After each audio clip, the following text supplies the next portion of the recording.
આજે અમે નીકળ્યા છીએ ગુજરાતનો મિની રોડ ટુ હેવન જોવા, એ પણ મસ્ત વરસાદી માહોલમાં. તો આજે અમે જવાના છીએ ભિલોડામાં ભવનાથનું મંદિર જોવા માટે.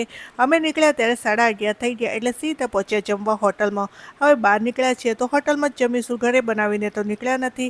ખેર પેટ પૂજા થઈ ગઈ તો પકડ્યો રસ્તો ભિલોડા જવાનો. મસ્ત વરસાદ પડી રહ્યો છે, પણ આગળ ના પડે તો સારું, કેમ કે નીચે કેવી રીતે ઉતરીશું. વરસાદમાં ઉતરવાનો તો વાંધો નહીં, પણ પછી ભીના થઈને ગાડીમાં બેસવાનો કંટાળો આવે. ખેર આજે ભિલોડા જવા શામળાજીવાળો રસ્તો પકડ્યો છે. લાસ્ટ ટાઈમ ગાંભોઈવાળા રસ્તે ગયા હતા તો ત્યાં કામ ચાલી રહ્યું હતું, અને વરસાદમાં કોઈ રિસ્ક લેવાની ઈચ્છા નથી. એમ પણ મને તો ગાંભોઈવાળા કરતાં શામળાજીથી ભિલોડાવાળો રસ્તો વધારે ગમે છે.